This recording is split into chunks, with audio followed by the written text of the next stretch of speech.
여러분, 지난 영상에서 노시보 효과에 대해 들어보셨지요?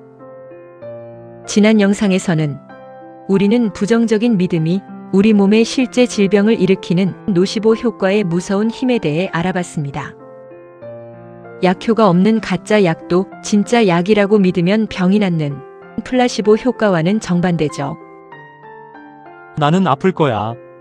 이건 분명히 부작용이 있을 거야. 이런 부정적인 생각의 씨앗이 현실의 고통으로 자라나는 것.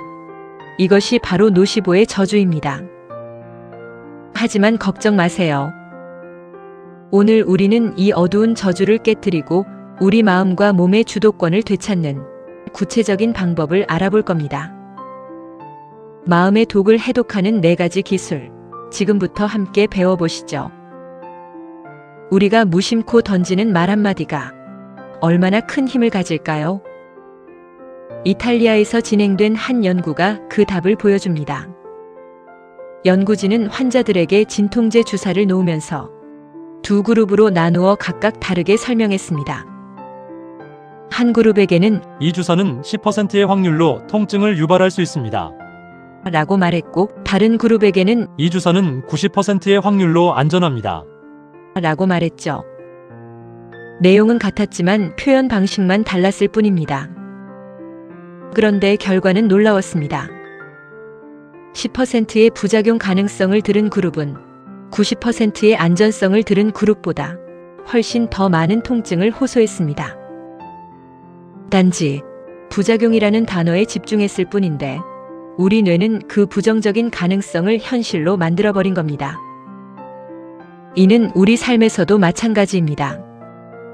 사소한 걱정이나 부정적인 말들이 어떻게 우리의 현실을 조종하는지를 보여주는 강력한 증거인 거죠. 이번엔 더 극단적인 사례를 살펴보겠습니다.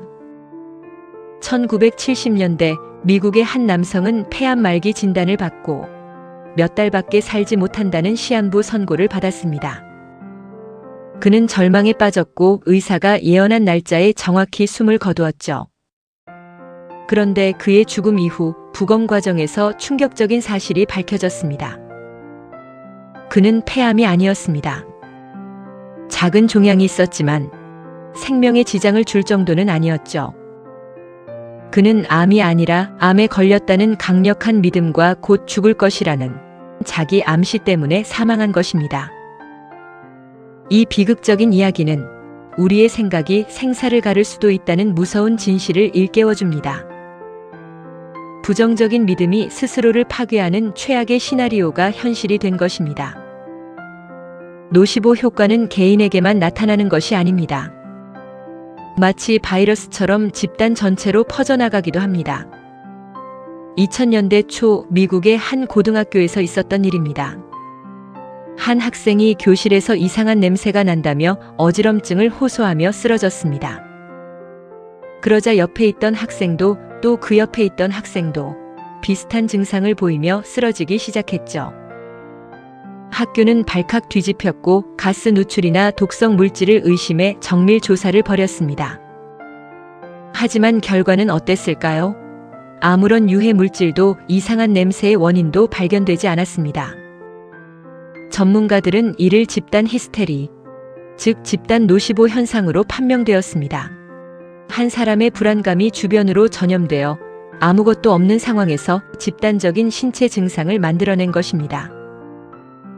가짜 정보와 공포가 얼마나 쉽게 우리를 지배할 수 있는지를 보여주는 사례입니다. 우리의 굳건한 신념 또한 전혀 예상치 못한 방식으로 신체에 영향을 미칩니다. 독실한 종교인이었던 한 남성의 이야기는 이를 잘 보여줍니다. 그는 중요한 종교적 금식 기간을 철저하게 지키고 있었습니다. 그런데 어느 날 실수로 무심코 음식을 입에 넣고 말았습니다. 그 순간 그는 극심한 죄책감에 휩싸였고 곧이어 심한 구토와 복통에 시달리기 시작했습니다. 그의 몸은 마치 상한 음식을 먹었을 때처럼 격렬하게 반응했죠.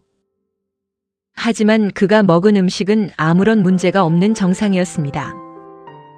고통의 원인은 음식이 아니라 단식을 어겼다는 강력한 신념과 그로 인한 스트레스였습니다. 이처럼 우리의 믿음 체계는 몸의 생리적 반응까지도 직접적으로 통제할 수 있는 막강한 힘을 지니고 있습니다. 자, 그렇다면 이 무서운 노시보의 저주에서 벗어날 방법은 무엇일까요? 다행히 우리에겐 강력한 해독제가 있습니다. 바로 3단계 마음 방패 전략입니다. 첫 번째, 긍정적 재구성입니다. 앞서 본 연구처럼 10% 부작용 대신 90% 안전에 집중하는 겁니다. 어떤 상황이든 긍정적인 측면을 먼저 보고 그렇게 말하는 습관을 들이세요. 두 번째는 정보 다이어트입니다. 우리는 확인되지 않은 정보와 자극적인 뉴스의 홍수 속에서 살고 있습니다.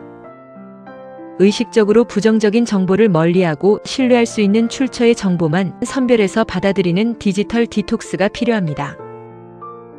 마지막 세 번째는 지식의 힘입니다. 바로 지금 여러분이 이 영상을 보고 있는 것처럼 노시보 효과가 무엇이고 어떻게 작동하는지를 인지하는 것만으로도 큰 힘이 됩니다. 아, 이건 내 생각이 만들어낸 가짜 통증일 수 있겠구나. 라고 알아차리는 순간 우리는 그 영향력에서 벗어날 수 있습니다. 이제 모든 열쇠는 여러분 손에 쥐어졌습니다. 부정적인 생각과 외부의 정보가 내 몸의 주인이 되도록 내버려 두지 마세요. 긍정적 재구성, 정보 다이어트, 그리고 지식의 힘이라는 방패로 여러분의 마음을 굳건히 지키십시오. 기억하세요. 내 몸의 진정한 주인은 다른 누구도 아닌 바로 나 자신입니다. 오늘부터 마음의 방패를 단단히 만들어 건강하고 주체적인 삶을 살아가시길 응원하겠습니다. 이 영상이 도움이 되셨다면 구독과 좋아요 부탁드립니다. 평강의 유머와 심리학 채널이었습니다.